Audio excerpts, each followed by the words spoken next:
Testing, testing, 1, 2. Hi, Tommy. Hello, hello. Hi. We can hear you loud and clear. Great. I'm a little under the weather. I'm sick, so I sound a little weird today. Oh no, I'm sorry to And hear that. here Well, I am. Hello. hi, Hi, it's Paula. Paula. Hello. What's sorry to hear? What happened? Somebody? I'm sick. I think that's what. Oh, Tommy. Oh, whoa, but So my it's okay. voice, my voice Nice sounds voice. weird. No, Thank your you. voice sounds good. Usually it's a more velvety baritone. Oh, well, thank you for making time today, especially while you're sick. I think that's like the blessing and the curse of this new digital age that we live in, right? You can tune in from anywhere at any Totally. state of It's health. awesome. Yep. And I see Madeline and Matt are here. I've invited you both on stage. If you don't see the invitation, go ahead and request, and then we'll bring you on up. I love how prompt Hi, Matt. everyone is. Oh, Madeline, here we go. Matt is there. I see Matt. Yeah. Yep, I'm trying to invite him up. There we go. Hi, Matt. Hello, everyone. How are you? Hi, Madeline. Hello.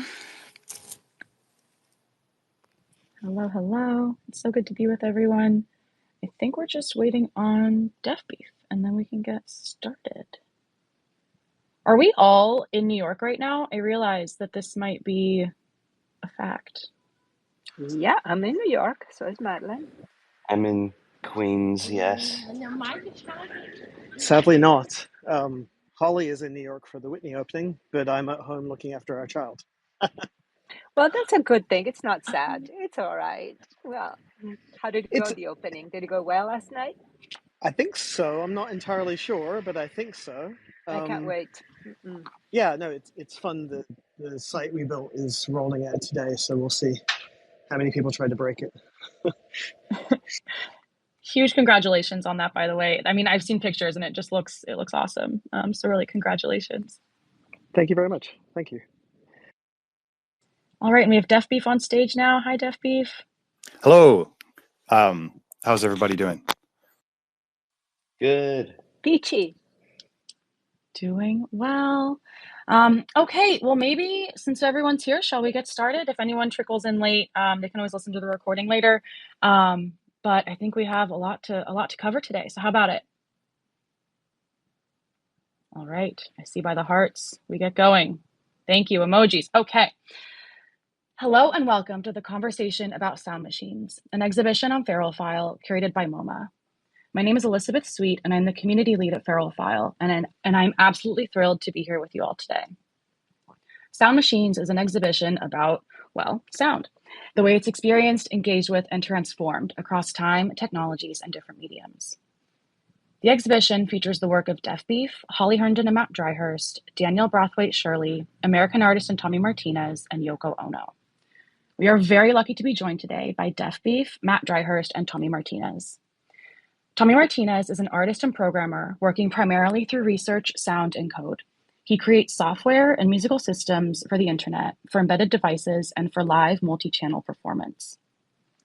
Matt Dryhurst is an artist, researcher, and the other half of the iconic artist duo, Holly Herndon and Matt Dryhurst. They develop their own technology and protocols for living with the technology of others, often with a focus on the ownership and augmentation of digital identity and voice. Artist, engineer, and blacksmith, Deaf Beef, uses low-level computer code and a minimal toolset to craft raw information into audiovisual artworks. His recent generative works explore the unique affordances of programmable blockchains as both subject and medium. Thank you all for being here with us today, and to Holly, Yoko, American, and Danielle, who couldn't join us. Really, our deepest gratitude to the 7 of you for your work in and for this exhibition. Now, it's a double-fold honor to be here with Paola Antonelli and Madeline Pierpont from the Museum of Modern Art. Paola is the senior curator in the Department of Architecture and Design and the director of research and development at MoMA, and Madeline is MoMA's Web3 associate. Without Paola's leadership and enthusiasm around Rafik Anadol's collection Unsupervised, exhibited on Feralfile in 2021, the work might not have shown in Gun Lobby at MoMA and captivated the public as it did for months upon months. Madeline is driving Web3 initiatives at MoMA, including MoMA Postcard and this exhibition. On behalf of Feral File, we're proud to work with you both and your teams. Really, it's an honor. And we're exploring the ways institutions and organizations can engage and co-create with blockchain. Now, Paula, I would love to hear how you're thinking about sound machines. And I'll pass it over to you with a bit of context and questions. So MoMA has a rich past with sound art. In ArtNet last week, Richard Whittington wrote, on its 50th anniversary in 1979, New York's Museum of Modern Art coined the term sound art in the title of an exhibition of 3 female artists who were, as visionary curator Barbara London put it, trailblazing the combination of aural and the visual. It cemented a focus on sound that had seen MoMA debut the Moog synthesizer in 1969 and platformed the likes of Aaron Copland and John Cage. And from the curator's note on Feral File, the 7 artists and sound machines redefine sound once more with the technologies ranging from generative AI to blockchains. They come in like music and go where we haven't gone before. Now, considering the works created by these 7 groundbreaking artists, my question to you, Paula, is why is the museum curating an exhibition of sound art minted on blockchain now? First of all, I also would like to say that we are delighted to work with Feral File. It's a platform that has enabled Michelle Kuo, whom I definitely need to mention, my partner in crime, both for the Rafika Nadal exhibition and for this exhibition and more, and myself and MoMA and all of our colleagues and Madeline Pierpont to express ourselves as a museum, as an institution, and in our artist support on a new platform. And the new platform is this of exhibitions online and of NFTs. But as you mentioned, Elizabeth, the idea of sound art goes back a long time. And as always, we stand on the shoulders of giants, and Barbara London is just one of them. Why are we talking about sound art today? Well, it's never gone away. But I have to say that lately, because of the revamping and really like the muscling up of the Department of Media and Performance, there's a renewed interest in sound art that is just ebbing and flowing with time. And so, and that goes also to artists like Matt and Holly and many others that have it brought back to the forefront. And so it's almost natural. So we've been wanting to bring up to speed and just make sure that all of our sound artworks in the collection are in top form. And we have been wanting to give this particular form of art also more visibility. Art and technology has always been a double track that has been part of MoMA since the very beginning, and sound is truly important to us. So I would like to not take too much time of this conversation, but instead talk to the artists that are with us today. So if you don't mind, I'm going to start with Matt and with a question to Matt. So Matt, you and Holly have created for this 16 new machine learning models that produce fantastical orchestral, choral sound and imagery of imaginary instruments, performances, and lessons. And I've been quoting you. So is it correct to say that each one of the 30 pieces in this series uses all 16 models in different combinations? I wish it were. The truth of the matter is that each one of the pieces will likely use a different model, but the goal generally was to fine tune and train little experiments, and the collection was basically pieced together from the kind of experiments that jumped out at us. So there will be a few that kind of cross-reference models, but it wasn't so organized, regrettably, to be for them to cover all the models. No, but we never see it as a limitation at all. You're talking to a design curator, so as far as I'm concerned, doing more with less is always the best, right? Yeah.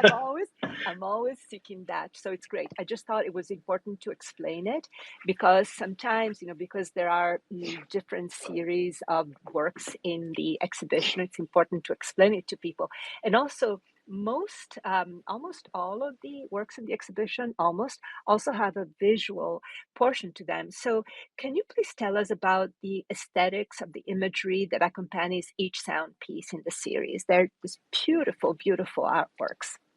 Thank you very much. Yeah, it's funny. We've been thinking for some time, or wanting to do this for some time. Where if you go back to like 2016, we kind of started this idea of thinking about training a machine learning model like a child, right? So Holly and I had this kind of AI baby we called Spawn, and we made music with it for a while. But over the years, we started to take more seriously the idea of actually, you know, the training a machine is in a sense kind of like a parental duty, um, and so the next logical step, which is kind of a bit, what's the word?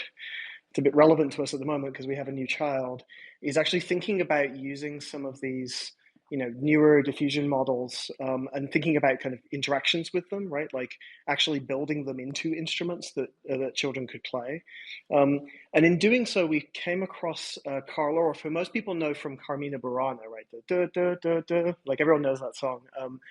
But Orff was also kind of an early adopter of a kind of principle of pedagogy, where in order to produce new music or teach children music, it was very much about learning by doing. And so, like the Orff work put together like these series of instruments where all of the instruments are tuned in such a way that you can't really mess up. And the instrumentation and the kind of written score for that music was very strange. It was more like prompts, in the sense of you prompt the child maybe with a graphic or with a gesture or a movement, and then the child is then free to go and abstract away. And so, in a sense, what we were trying to do with this one is prompt these various different models that we trained with some of our own data, some public domain data, and then just kind of like paint a bit of a palette for what this kind of scenario would look like in advance of actually trying to build some of the instruments. So it's probably worth establishing that this is kind of like a project that we're actually going to be continuing. And coming to that aesthetic, it kind of felt appropriate as a bit of an homage to Orff, to look at some of like these original, like some of these LPs go back to the 40s. To look back at some of that original kind of those original kind of children's records. Yeah, so that's a bit of a story. No, but it makes me very happy to know that you will be continuing work, because it's great to know that institutions are not the final stop, but rather the beginning platform of research. It's really thank you, thank you for treating us that way. Now, No, I of would course. like to give the word to Madeleine Pierpont, MoMA's fabulous Web3 associate, that has worked on this exhibition, spearheaded it, and also on several other great projects. So, Madeleine, the word to you. Thank you. Yeah, I guess I would just follow up, Matt, with one more question around your personal experience being a parent. How do you feel that transforms the artwork process and ideas you and Holly want to share with the world through your art practice? Well, thank you. Yeah, recapitalize. That's an interesting term. Couple of thoughts about that. So part of the motivation for making Payphone, when I originally started this is an ongoing project that I started in September of 2022. And one of the motivations was for me putting value on my time and attention, and boundaries, or at least symbolic boundaries, about how I would interact with the creator economy and the attention economy. And so there's like a placement of value. I don't know if that really means recapitalize, but anyways, I can remember a time when phones were attached to walls, right? They didn't follow you around, and I was kind of blissfully unaware of what was going on outside of my own creative environment. I was in control of it. I had agency, and so Payphone was at the time that I made it, was kind of a return to that for me. It says that you can reach me, but it's through this one channel, and within a specified time period, which was the way things used to be. So I guess when it used to be expensive or difficult to communicate, like before telephony and the internet, or expensive to record music, as another example, when very few people got the opportunity to, say, set foot in a recording studio, there's always been these kind of utopian hopes that if cost was lowered, that more would always be better. We'd have more universally popular songs. We'd have 100 times the number of popular songs. Everyone could have the opportunity to broadcast. But of course, like, I think it's fantastic that everyone, of course, has the means to communicate and create art. But what that utopian view kind of neglects is that we each have limited time and attention to receive information. And so now the question is, what do we do with the fire hose of email, of social media, and now a fire hose of all forms of generative media? What's the filter now? It used to be cost. And then when, for example, for an email brought that cost to zero, then you had spam. And well, ironically, then it was a machine learning algorithm, Bayesian inference, that was used to filter that.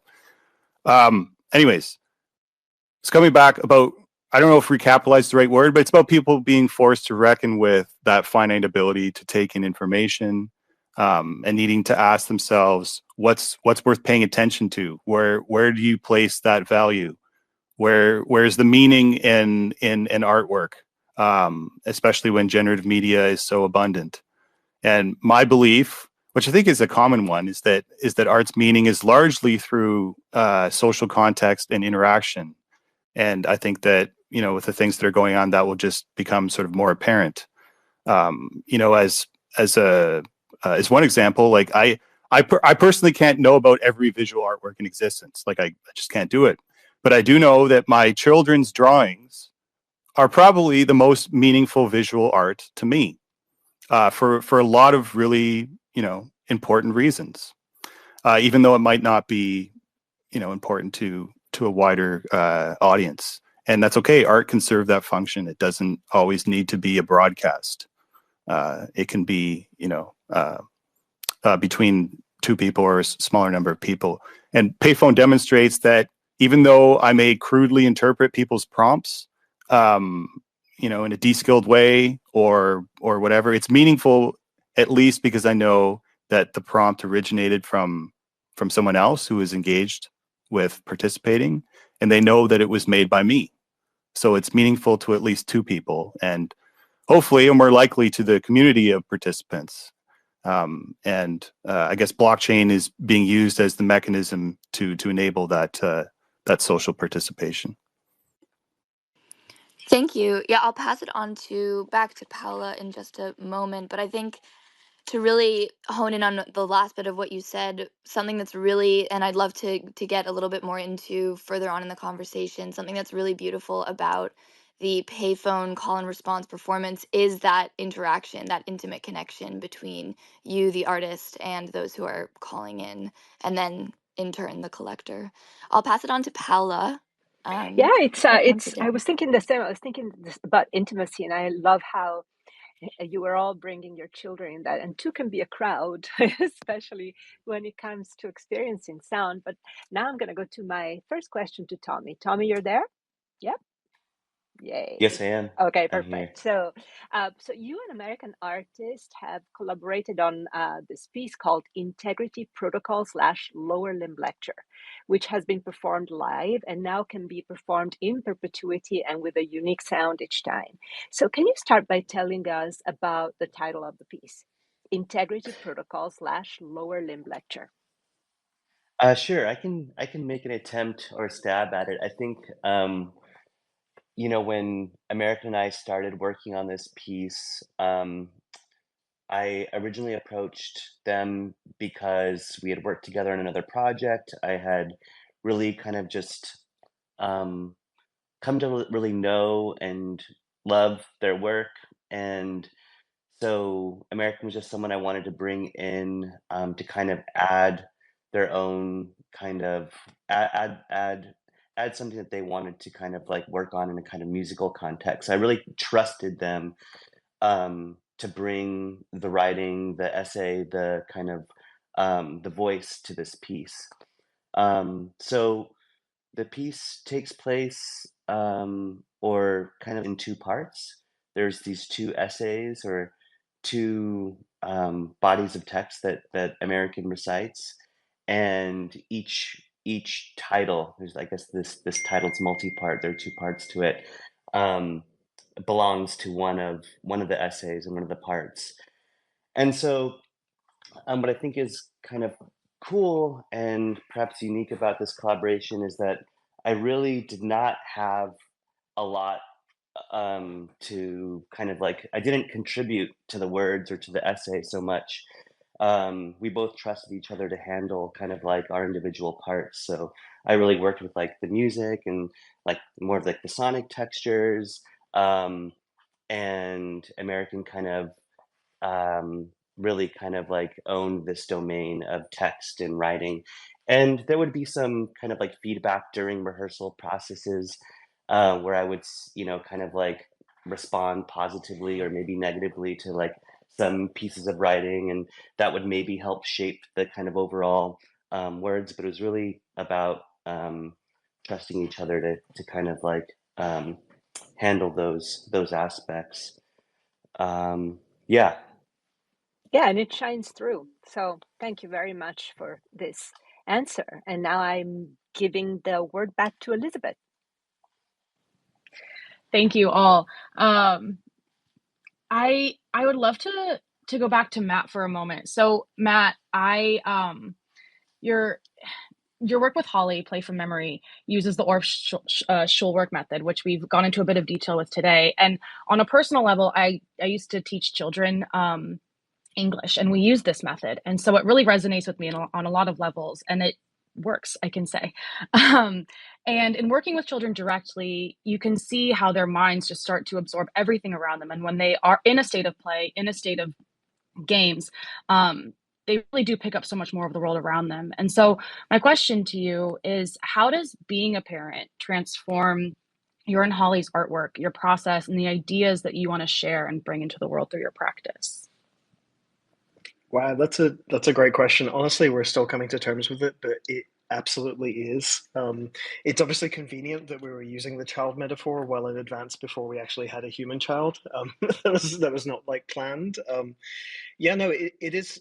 It's wonderful. I mean, I think we always use this metaphor specifically with all the work we've been doing around training data, right? And like the kind of the principles around it, like trying to apply certain principles or decorum or manners to the idea in which, or the ways in which machine learning models are trained. It ports itself quite well to the conundrum we're facing with AI more broadly, right? Where there's this kind of dual emphasis on extreme excitement, that there's something nascent and exciting happening, and at the same time a real concern that you don't want to mess things up. And I think, yeah, I mean, for us, the weird thing to go through, honestly, was, and maybe parents here will relate to this. Before you have a child, you have all these kind of concerns that, you're not going to be able to work as much. That it takes you out of certain corners of life, just in terms of the time you have to spend on it. It's a complete joy. We found the exact opposite, where once we kind of started confronting that, we're like, no, this is one of the more interesting things we've ever experienced, if not probably the most interesting thing we've ever experienced. And so we're just kind of excited now to make more work synthesizing it, right? And so generally, I don't see too much of a separation between the stuff we're interested in, the stuff we go through on a day-to-day basis. We're very fortunate to be able to say that. And so, yeah, welcoming a new member to the family, we're like, okay, cool. Like this is all part of one big project, and will bleed into a lot of the stuff that we do. Yeah, but it's for those who don't have kids, it's an absolute joy. Don't believe the people who tell you to worry about it. But yeah, but so that's why I said also with this project, it's kind of, trying to maybe put a flag in the sand and also commit to something we've wanted to do for a long time, which is, looking at this kind of history of pedagogy. You can go back to like Seymour Papert and some of the early like MIT AI lab experiments in the 60s too, logo programming language, all this kind of stuff, and be like, okay, well, knowing what we know now about the transformer, knowing what we know now about the likely deployment of AI kind of ubiquitously, how would one refresh some of these methods? And it turns out that, a lot of these people in the 60s and before that had a pretty good idea, and a pretty comforting idea about, how these tools are going to integrate into our lives. So it's yeah, but unavoidable and also relatively convenient that we happen to have these interests at the time when I'm waking up in the middle of the night to feed a child. Thank you. I really appreciate that. And I sort of on the inverse of that, does having a child, does that influence the way that you and Holly train your machine learning models? To an extent. I mean, I think that I'd fall back again to this idea of kind of protocols, which has been a long-term obsession of mine. And part of the reason I was originally interested in crypto, I mean, I fell into crypto in the early kind of 2010s, pretty much from trying to pursue this stuff of just saying, well, look, if you're going to try and like, the beautiful thing about crypto to me, and hopefully machine learning moving forward, as long as it's not just strictly the domain of 3 companies or whatever, is this idea of asking yourself, how does one kind of build a protocol of interactions that will lead to great outcomes? So in the abstract, that's kind of a guiding principle behind all the work we do, and it's a bit of a personal obsession of mine going back a decade. But in terms of like the actual nuts and bolts of training these systems, regrettably, it's far messier than I think a lot of the kind of PR campaigns of would let on, right? It's very much a trial and error process. We'll compile a data set, expose the model to that data set, get trash, sometimes get gold. And I mean, I guess there's probably an analogy there. I'm still quite young in the process to parenthood too, but I hope to be more deliberate and more in control of how my son's life turns out than I am wrangling with these kind of complicated AI models. Fair. I wonder, Def Beef, today we published a series of reflections on sound, and in one of the questions we asked, if you had to identify a favorite sound, what would it be? And your first sentence of your response was sounds of my children in all their forms. And so I wonder if you want to piggyback off of anything that Matt's saying. I know that you work with protocols and interactions as well, and with systems, with generative systems more broadly. So I'd love to hear your thoughts on what's been discussed. Oh, yeah, sure. I mean, like I'm not a new parent, but we have 2 kids, and they're 6 and 8, or sorry, they're older than that. They're like 8 and 10. Where's the time go? But yeah, I've also been through this. I have a lot of thoughts and stuff about now being an artist, and about sort of like being a parent and an artist and stuff. I don't know if I'm really going to be able to distill them properly. But yeah, like, I mean, I think that like when I think about sounds, like what are the most, kind of the same example I gave before, what are the most meaningful sounds to me? Like it would have to be that, right? And like, it's of that time, and I'd almost rather have audio recordings of my child. If I was given the choice between having either still photographs or having audio recordings, I'd probably choose audio recordings. Of course, we could just videotape everything, right? We have like, I don't know, like hundreds of hours of stuff that we'll probably never watch. But yeah, like the audio recordings are just really special, right? Like I've taken audio recordings of us like making up stories together, and then listening back to them like years later. That's going to tell something that you would not get from a photograph. So the sound is special in that sense. I think I gave the example that like my kid used to be able to make this really grating, hilariously awful sound by like breathing inward, like yelling by breathing inward. And he'd do it all the time, like just like scare us to death. Like, and like that sound from distant place in the house was just like really comforting. Like he's just like off, like, he could be in the bathroom or something like that. And you just hear this like wild cacophonous like sound. And now he can't do it anymore, right? Because, his physiology has changed and stuff, and he can't make that sound anymore.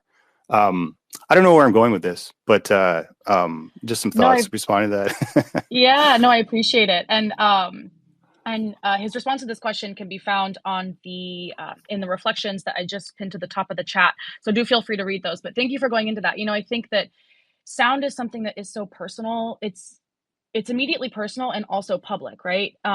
Because other people experience it. There's that old adage, if a tree falls in the forest and no one's around to hear, did it make a sound? Which, I think that something about sound is so deeply resonant, both on a personal level, but then also through art. And so, Tommy, I know that we also asked this question in those reflections, and you responded to it as well. And I wonder if you might be if you might want to go into a little bit about why sound is uniquely poised as your artistic form of expression. Yeah, some thoughts that come up just around this piece and the way that it's presented, um, and some of the things you were saying about sound being like a personal experience. So this piece allows folks to control like a number of sliders that changes the outcome of the sound in real time while you're watching it, while you're listening to the sound. And I think it speaks a lot to the way that we consume most media today. So we're kind of like used to being able to like swipe up or down or skip ahead or back when we're listening to or watching something. Um, but when we have a musical release, typically, traditionally, like whether that's like a Bandcamp thing or a Spotify thing, um, we're kind of like really still stuck um, in these old ways of interacting with that media, right? We can still only skip the needle forward or skip the needle back. But the internet and all of this new technology really allows us to do so much more. So that's one of the ideas that I was really interested in exploring by producing this work was um, giving people that same experience, that interactive experience that they're used to when consuming other types of media on their phone or computer, in video games now, but in a musical one. Um, yeah. Thank you. Yeah, it's interesting. You wrote in a reflection elsewhere as well that while you were, so I'm gonna quote you here. While we were excited to record the piece, partly as a document of our collaboration together, the audio file only provides a small window into the wide range of textures that are explored through various performances of the work. In this interactive and generative web version of Integrity Protocol Lower Limb Lecture, we were able to capture some of that dynamic energy lost when committing the piece to a static file. And so, as a bit of backstory, Feral File was started to give artists a place to exhibit software-based work native to the browser. So your sentiment here really resonates with our team and the artists and curators who we've worked with over the last few years. And so as you were thinking about what work you were going to exhibit in this show and thinking about the performance in Brooklyn that you had a few years ago of Integrity Protocol Lower Limb Lecture, what have you been able to maybe revive, transform, or distill with this iteration of the piece? Yeah, well, what I think is so cool and fun is being able to distribute this work as a piece of software. For much of my musical career over the past 10, 15 years, I've been mostly interested in making software, and that's been mostly like um, uh, Max for Live devices or Max patches, these small algorithmic programs that I would distribute to people and allow them to make their own music with them. And it's a kind of atypical, perhaps, way of approaching music making. I never felt comfortable making an album of music in the traditional sense, and there wasn't really an avenue for distributing software-based music works specifically. So this is one of the things that I found so interesting about this project with Feral File was that I think finally I found like a proper home for the work that I was interested in doing and not fitting it into a box that would fit into a normal distribution platform like a Spotify or what have you. When we initially released the work, we released it on our friend's platform Nina, which is a blockchain platform on Solana. Um, and so that was important for me too, that when we released the work, that it was at least somehow um, tied to or kind of expressing itself as outside of traditional kind of like digital music distribution. Yeah. Thank you. The distribution part, I think, is something that blockchain really kind of allows us to explore in, or the internet, but then blockchain especially allows us to explore in new ways. And I think both your piece and then also Deaf Beef's kind of really tie into this new way and new modes of communication and also transacting communication. And thinking back to, and so thank you so much. I'd love to move back to Deaf Beef for a moment. Thinking back to the first payphone sessions in 2022, I'm wondering what most surprised you about the prompts that you received. And now none of those iterations or none of those interpretations were sound-based. Whereas this interpretation of payphone, you'll use sound art or music. So thinking about whether, I would love to know whether you have ideas of how you might want to compose those or if those will be done kind of off the fly after you receive the prompts. Sure, thank you. So the thing that surprised me the most when I began this project was that I was fully expecting, like, this was kind of like a withdrawal in a way, right? I was like a little bit disillusioned with some of the things that were the speed and also some of the speculative parts of the NFT art market. And the thing that surprised me was that the level of participation. So I have this phone and there's a live stream and I expected just to leave it running all afternoon and I could just read a book, right? And, you know, once in a while people would call in. But people were calling a lot. And this was without any, like, all that you get, like you don't mint an NFT every time you call. The only thing that it does is just keeps a record of your message. You get to see it happen on the live stream that people are watching. And the gas fee was low, but like, I mean, by comparison, but it was still a few dollars. And so that was encouraging to me that yes, there's people that are interested in participating only for that reason, as this kind of, you know, communal activity, and placing value on it, right? That those fees are not my fees. That's just the cost of using the blockchain at the time. So to your second question about so what I do, like, people will prompt me, right? Well, they can call in with whatever they want. So it's fun just to hear just this chaos of, like, whatever, like the wide range of things that people call in to have read. But I encourage people to call in with prompts, and so then I get to choose some of them after the fact, and then interpret them as a prompt to make something. And for me, it's kind of just like an excuse. It gives me an excuse to play meaningfully. So sometimes it's kind of hard to give yourself permission to take the time to do those things without any apparent productive purpose. I'll tie this back again to about being a parent. Like, one of the best parts is that I get an excuse to play again, like all these things that I wouldn't otherwise take the time to do it. And so that's fabulous. And so those prompts were general. They weren't necessarily sound-based. For this special session of Payphone, I'm going to interpret them in the form of sound or music or noise. And it's kind of anything goes. Like, I've made sound in lots of different ways. Like I write code to make sound. I work with metal.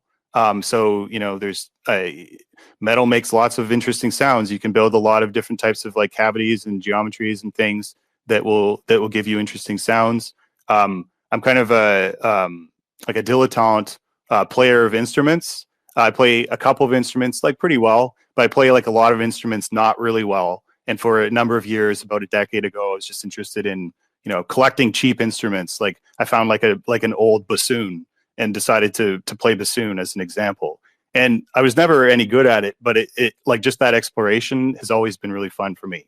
So this is another excuse to get to do that again. So I hope that people will call in with challenging, serious, silly, inventive, extreme, whatever types of prompts to do whatever.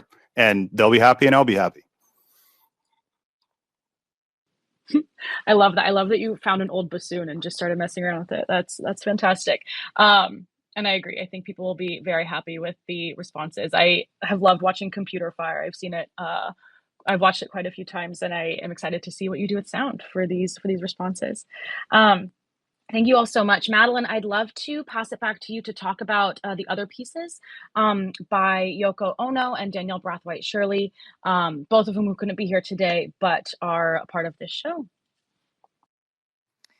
Thank you. Yeah, I can give a brief overview. So, unfortunately, Danielle and Yoko Ono were not able to be with us today. They're sorely missed, but really happy to have the other artists participating. So, Yoko Ono's work is a reanimation of her original Sound Piece 5, which was created in 1996. This is a work that it harkens back to a lot of what she's known for, which are her instruction-based pieces, where she really questions and posits how people engage and interact with the world around them. Many instruction pieces are contained within Grapefruit, which is a really famous book from, I think it was originally published in the 1960s, but someone should fact check me on that. Her work, Sound Piece 5, was originally published in 1996 and is a part of the Acorns book. What it asks or instructs the participant to do is to tape the sound of friends laughing together and to save it for a rainy day. Now, this is something in the original interpretation of Sound Piece that you could really interpret as kind of a poetic question, or you could actually physically go out into the world and try and act it out to tape the sounds of friends laughing together. What's really special about this iteration of Sound Piece 5 is that it leverages blockchain technology in enabling people to actually tape the sound and have the metadata of the NFT updated with that sound. So the sound actually lives on chain with the piece itself, which just really creates this beautiful relationship between what the artist intended in her instruction and how people choose to interpret it. I would also note, I think one thing that I absolutely love about it is it ends up creating an archive of laughter. So every single Sound Piece 5 is able to be interacted with in perpetuity. So it's the artist's recommendation or the artist's intention that whoever first collects a Sound Piece 5 tapes their laughter, updates the NFT with it, and then passes it on to a friend. So that friend can then hear that laughter, record their own laughter, and pass it on to another friend. So what's also really exciting about this work is that it starts off each Sound Piece 5, each of the 23 works that are available for a collection, start off as completely the same, but they are unique additions in a sense that each person who originally collects and then whoever they decide to pass the NFT on actually make the work unique. So we're really, really excited about this articulation of Sound Piece 5. And I know we'll open it up to audience questions later. So if anyone has questions around the specific mechanics, we're happy to dive into that. And then the second artist who was not able to be here is Danielle Brathwaite-Shirley. Her work is Cancel Yourself. The work is both a series of posters featuring different ways in which one can cancel oneself, and also a game. In the game, you basically have to choose your own way in which you want to cancel yourself, and then you go through a series of steps experiencing what that cancellation feels like. And the video game is set to an ambient score. So each work is accompanied with a poster and then the software for the game. This work is really reflecting on our contemporary context, and the artist states your cancellation is coming whether you like it or not, so you might as well cancel yourself now and sort of be the guide of your own destiny in doing so, in deciding how you'll do it. So the piece is reflecting on the idea of cancel culture and how we engage in that way. Thanks so much for going into all that. Yes, and as Madeline mentioned, we would love to bring up the audience for questions. So if anyone has any questions, please do feel free to raise your hand. And in the meantime, it's so interesting how all of these pieces are participatory in some way. They really engage the audience, the viewer, the collector. in the process of the piece, which is, I think, something that is really special about the way that we can exhibit things in the online medium. So much of what we do in this space is virtual and online, which some people lament about, but at the same time, it really gives us this flexibility and this freedom to connect with each other across space and time. And so, really, I just want to thank all of you for all of your effort for this exhibition, because it's been so fun, and just to really sink into these pieces, and to learn more about them and their history, and to think about all of the methodology that really went into them. So please, if you have any questions for the artists, or for me or for Madeline, please do come up on stage. We would love to hear from you. I'll open it up to the artists as well. If there's anything that you all would like to say, maybe about your work, or if you have questions for each other, feel free. Oh, sorry, Deaf Beef, go ahead.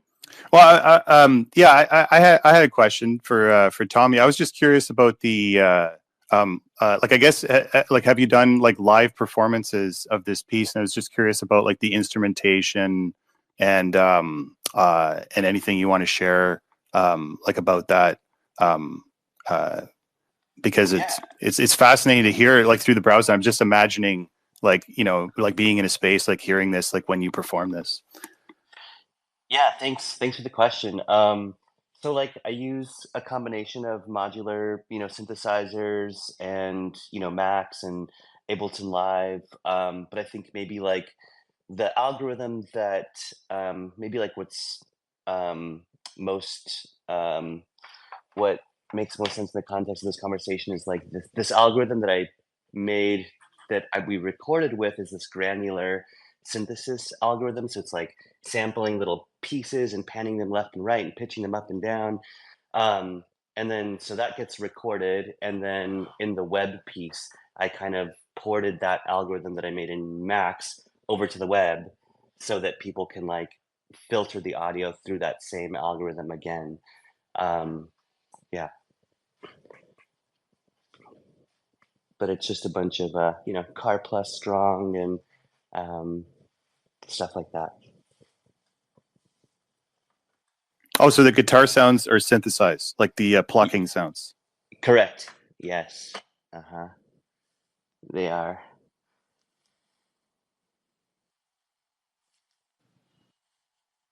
Very cool. Thank you.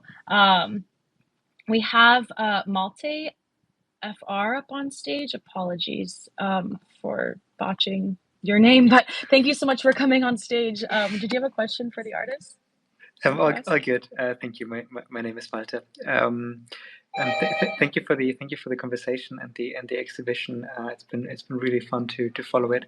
I had a question on the name, which I liked, sort of like Sound Machine, and would be interested both for the curators as well as for the artists to get an understanding of how they see the idea of systematicity, or like of a system in sound, as opposed to sort of like the more prevalent systems for producing visual outputs, which I think have like really gained prominence over the last couple of years, thanks to sort of like the blockchain art space developing. And a related question would be, so like what is actually the reason that like sound works tend to have this more muted presence? Why is it? Like, it's something I think about and I don't have a good answer. Like, why are like visual works so much more relatable for most people than audio works or sound works, especially as if you can think of both of them as sort of like software or code in some instances.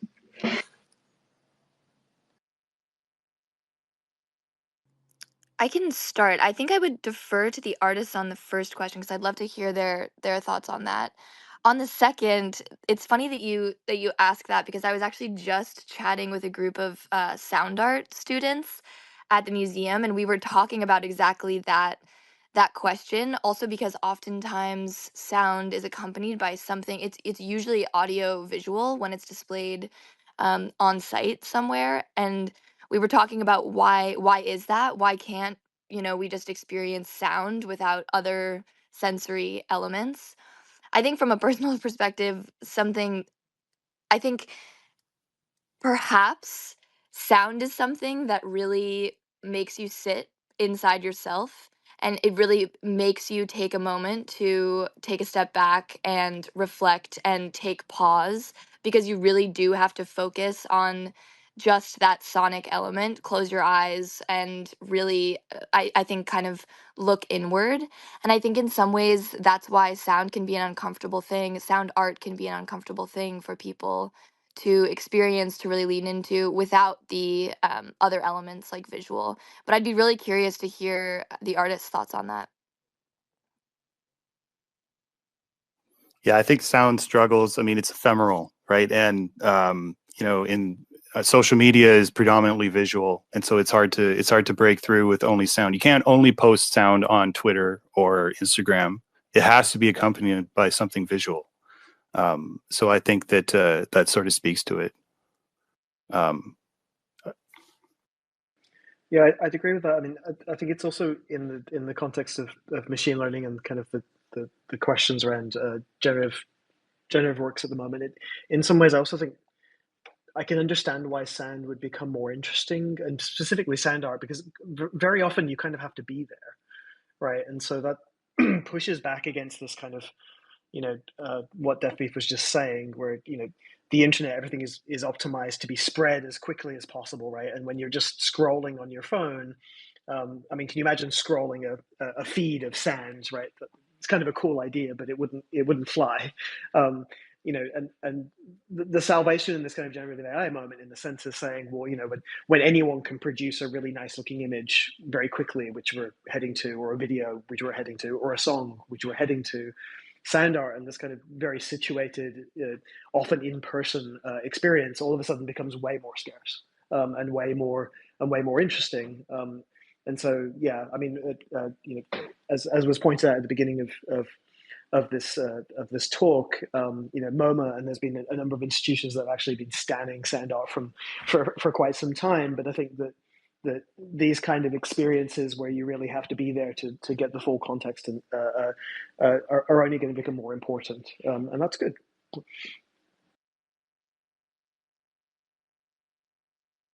I had one thing to say about Malta, your question about sound and machines and machine generated sound. And one thing that was notable to me when I was researching and reading recently was how close, throughout history, voice, especially like the sound of a voice, is associated with the soul.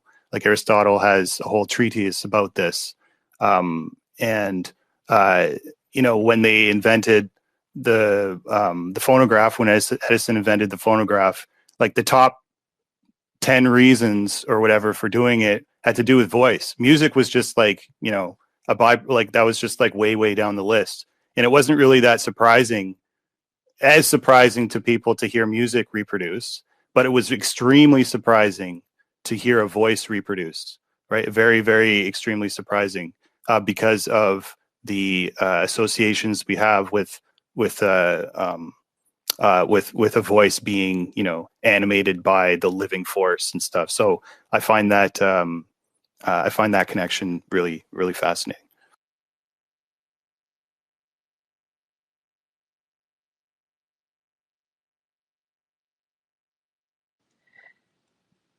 This is a great question, and I really appreciate what everyone has said. And I think that sound really forces presence, and it also simultaneously evokes memories which take you away. And so you really aren't anchored to anything when you listen to sound art or when you experience sound art. I've been listening to a lot of John Cage interviews lately. Bucket. He doesn't need sound to be a president. He just wants sound to be.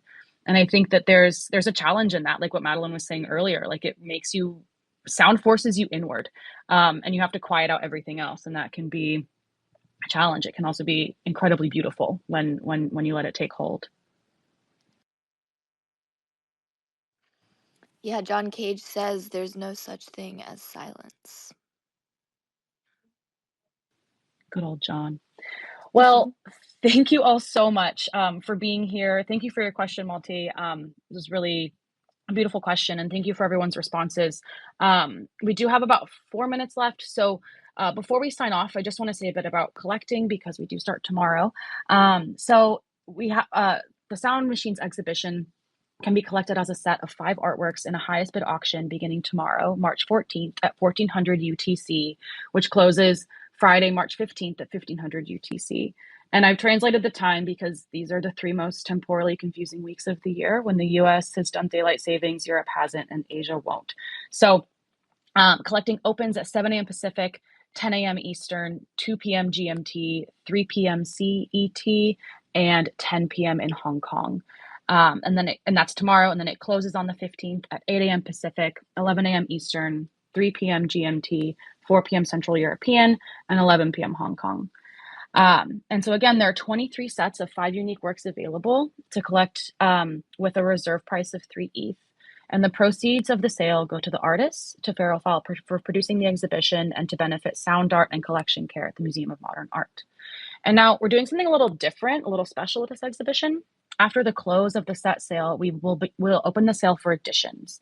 So Deaf Beef, Danielle Brathwaite-Shirley, and Tommy and American have created editions inspired by their works in Sound Machines.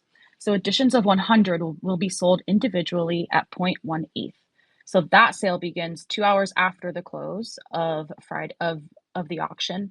And so that begins at 10 a.m. Pacific, 1 p.m. Eastern, 5 p.m. GMT, 6 p.m. Central, and 1 a.m. in Hong Kong.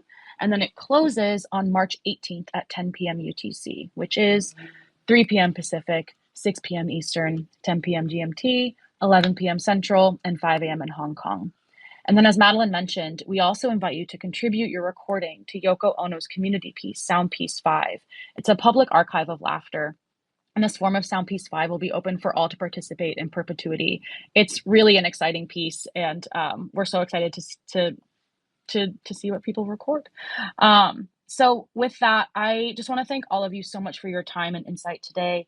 Thank you, Deaf Beef, Tommy, Matt, Holly, Danielle, American, and Yoko, Paula, Michelle, and Madeline. And to the team at Feral File, flowers to you all. Truly, this exhibition has been a great one, and we are so happy to be here with all of you. And thank you to everyone who tuned in today and who's listening back to the recording. We appreciate you all, and we wish you a wonderful day. Thanks, everyone. Thank you, Elizabeth. Thank you Thanks so so much. much, everyone. Have a lovely day. Bye.